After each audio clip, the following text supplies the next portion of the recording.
All right, Rob, you ready to go? You betcha. Morning, everyone. Welcome to today's marketing webinar. Just a reminder, in 2 weeks, Tuesday, March 24th at 9 a.m., we'll have our next webinar. So, yeah, we did move it to 9 a.m. now, just so you guys know. And just a reminder, we do that Riskology series third Tuesday of every month on our YouTube channel, as well as a video podcast now. So, tune into them to see what we're thinking on the markets every week. We'll have Rob take it away on the hog portion here. Sounds good. This is the chart of April futures there, but as you can see, we've just kind of floated along sideways for the most part, um, kind of following that trend and support. Um, Yesterday's downward pressure had futures try to touch that support level, but did not go past it. So that's maybe a little positive to see on that side of things. Of course, today we're a little bit higher. That gap still remains there up at 97.87 and a half. This would be the deferred months. They remained quite optimistic last week. The last 14 days kind of had steady to higher trade until yesterday. Yesterday, we finally moved that market lower. It's the first time we've seen that in over 14 days. These futures have a gap in that 82.05 area for the December contract there.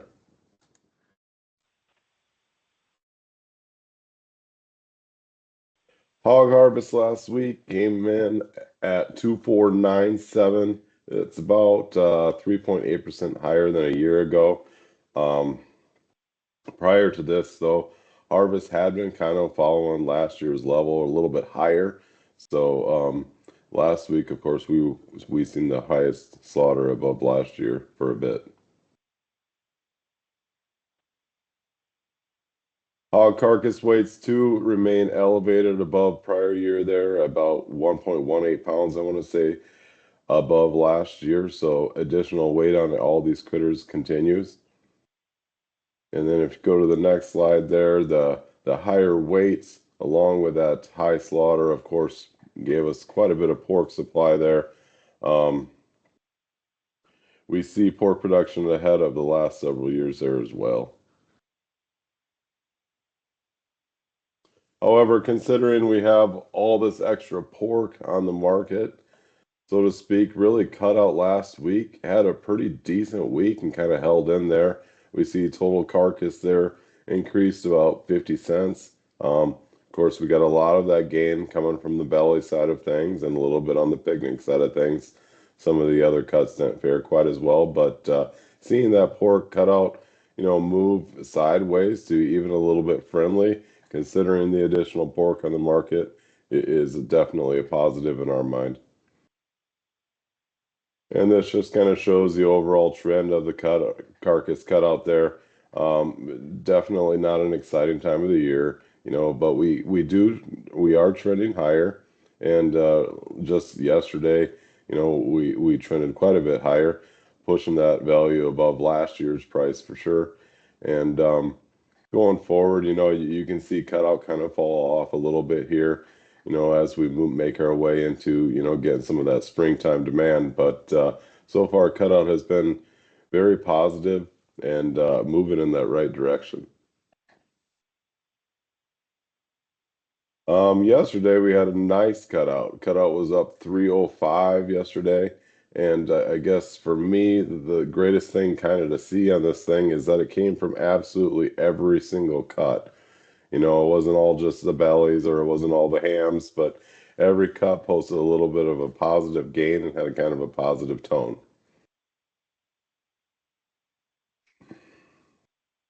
Beef cutout, of course, too, has been gaining as well. So that definitely helps, push our cutout value as well. Seeing that beef prices are high and pork becomes, the cheaper meat. I think this one is a little bit interesting. If you start talking about a price conscious consumer, um, Bally's bacon is one of those things that they can leave out and cheapen up a dish, but it almost seems like bacon has had some pretty good, strong demand, and maybe getting a little bit more bacon added to some products, to try to come up with a cheaper alternative to eat than some of the more expensive cuts. So seeing that good bacon demand in my mind at this point in time is a very good positive. Cash ISOing prices, came in at 101.39. Seasonal tendency, of course, this time of the year is to fall off as we move into that no longer selling these pigs in the summer kind of time frame, but definitely still seeing some elevated prices there and some strong demand. With a sideways movement on the cutout and then kind of a lack really of the negotiated sales type of things. We're seeing this index, just kind of creep along sideways as well. Um, Seasonal tendency to, yeah, of course, increase here a little bit, but yesterday we posted 90.87, and that's the first time we've kind of broken that 90 kind of dollar area, which we have not seen that $90 area since the last part of October, first part of November of last year. So definitely seeing this slowly creep up, and yeah, a little bit above last year finally. So looking at weekly exports last week, we had net sales of 36,100 metric tons. That was down about 15% from the previous week, which the previous week was a very strong, good week, kind of a seasonal bump there, it always seems. But we were down a little bit from that prior week, and we're still up 8% though from that 4-year average. So seeing some good export demand kind of things there. Increase is still coming from our same typical destinations there with Mexico and Japan last week and some South Korea. But as you can see on the right-hand side, Mexico makes up about 31%. They're ahead about 31% so far. And then you have Japan and China, of course, down. Canada's not really doing much. And then Korea is up about 17%. So seeing a little bit of export demand in some of our typical areas and still down a little bit in that Japan market, which is suffering from some economic woes and whatnot. But, and then, of course, China not taking much product right now. So putting this all together and just kind of looking at the hog margin side of things from last night's print, but 35.76 is kind of that if you hadn't done anything today and what the market is currently trading at, that would be our market on the 12-month block there. Still have some really good, strong revenue in the summer to latter part of this year, and kind of creeping into being able to do some things into next year as well. So looking at these crush, we're elevated, of course, in that June time frame, but even that December time frame, you're sitting at some very good targets for this time of the year, and thinking about, maybe selling a few more hogs in that December time frame, looking to maybe roll those out at a good spread later. Probably makes sense. Definitely want to look at the entire crush side of things. You don't want to let the corn go or the soybeans go. That's kind of why we're at the crush margins we're at. But, as we're getting December trading here, 85.10 this morning, approaching that, almost $90 level. I think it makes sense to have a good, strong coverage there in December and be looking at rolling those things out into the first quarter of next year and beyond. Seasonal perspective as well, we're just sitting at good levels for this time of the year. And I think that's about all I had on the seasonal side of things.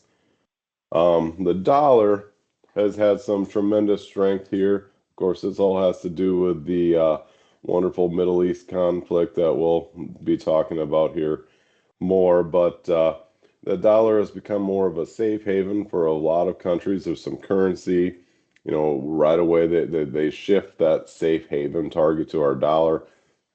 adding some strength to the dollar. Now, there are a lot of analysts, who think that the dollar will cool off here um, soon, but depending how long this crisis kind of continues, for now, I think the trend is that the dollar will remain that kind of safe haven target for a bit. Um, and not that that is necessarily a bad thing. The worst part about this is, if our dollar has strength and other currencies are declining, that makes, some of our export products just that much more expensive to them and not as competitive as some of the other places they can trade with. So just kind of talking about that Middle East conflict, that Strait of, I can't even pronounce the name, but the strait isn't officially closed Hormuz. there. There you go. It's not officially closed, but there is obviously no travel taking place there. Nothing is, nobody wants to ship anything through there.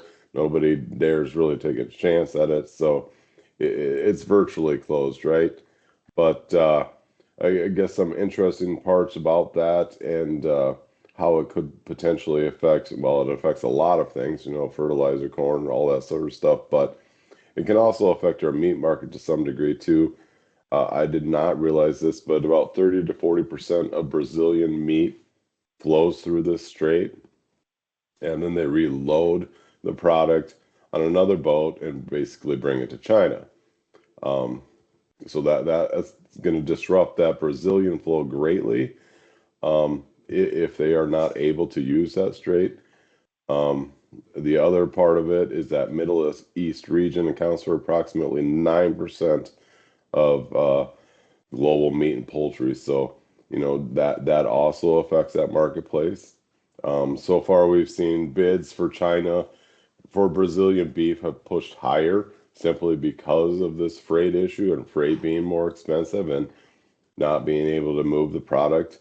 And yeah, that strait is going to disrupt a massive flow of poultry and meat products. So everybody's biggest thing is, of course, they want a brief conflict, right? But yeah, the longer this thing draws out, the greater that impact will be. And yeah, the other thing is it's making currencies volatile. So those are just a few ways that this conflict is affecting the pork market or can affect the pork market at this point. Jaden, I'm All going to right. turn it over to you.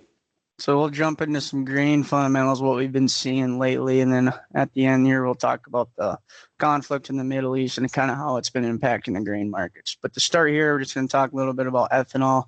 So year over year, USDA is projecting about a 3% increase versus last crop year, and right now, as of February 27th, we're only 1.6 higher than the last crop year.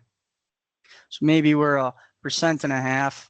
Our estimate's a little high for the USDA. So there is a WASDE report today, and there is some expectations for them to bring down that ethanol number there as we've been falling behind the USDA's estimate so far. Corn exports, on the other hand, so through February 26th, we've shipped about 1.575 billion bushels. That is a record high. So the prior 5-year average is about 40% of our total crop year forecasted for exports are shipped through February 26th.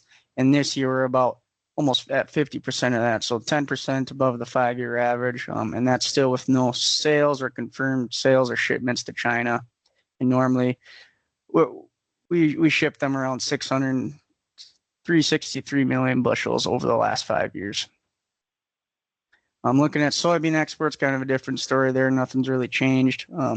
So the prior 5-year average, we've normally shipped around 76 of our total year exports through February 26, and right now we're sitting at about 61% shipped of the USDA's 25-26 projection.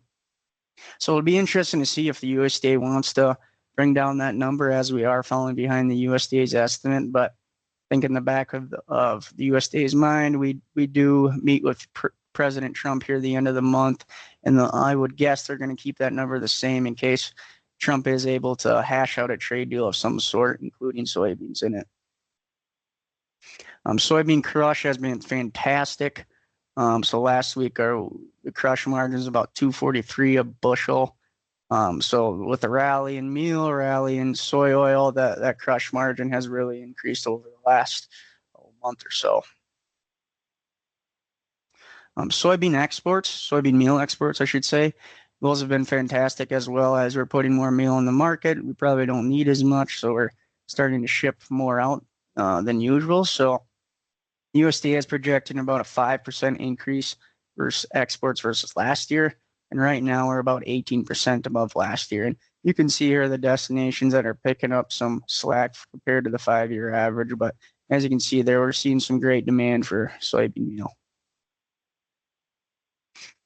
Yeah, and like I said earlier, we do have a USDA report today. So the average trade estimate is for corn carryout to increase just a touch from 2.127 to 2.136, and that would come from that ethanol number. Probably an increase of 100 million or a decrease of 100 million bushels there.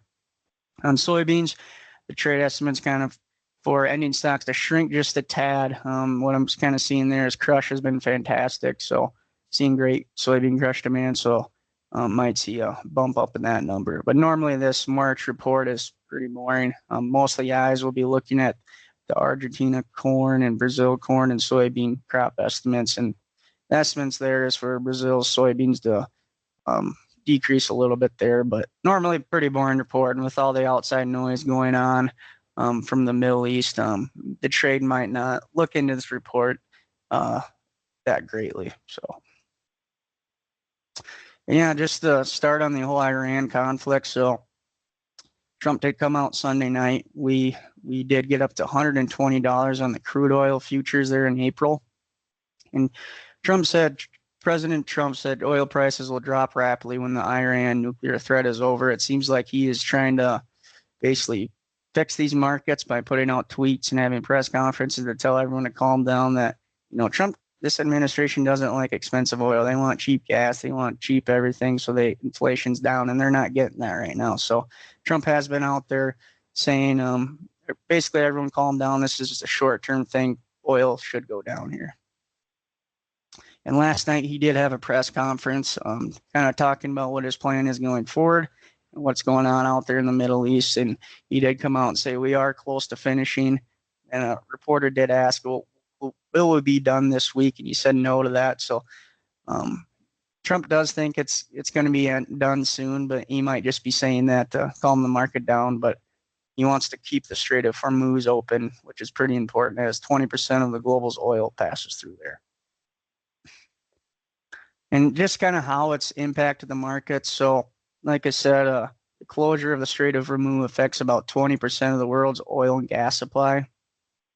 So nearly 90% of crude to the strait went to Asia last year. So that affects China and those countries. So it's kind of interesting the timing of it, as this month we're trying to work out a deal with China, and we're kind of taking a lot of their oil supply away. So kind of interesting the timing of that also.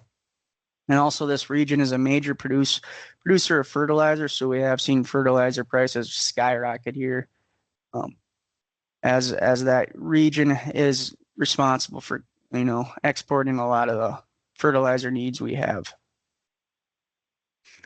So with that increase in fertilizer prices, it makes, we need fertilizer to plant corn, right? And we're in the time of an acreage battle. And so with the USDA Ag Outlook 2 weeks ago, they're thinking around 94 million acres planted of corn for next year. And we personally thought that number was low, as we're coming off a year where we planted about 98 million acres. We produced the most amount of corn we've ever had before.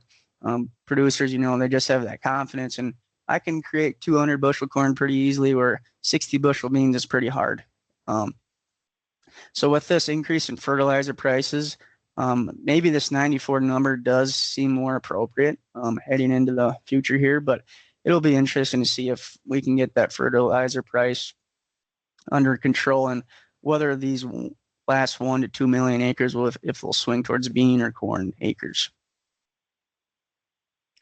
But just to talk about how this conflict has impacted the commodity market. So crude oil, as you can see here, so we gapped higher that Sunday night. The weekend after we started bombing Iran. So we did get all the way up to 119 barrels this past Sunday night. So, it basically doubled in price there.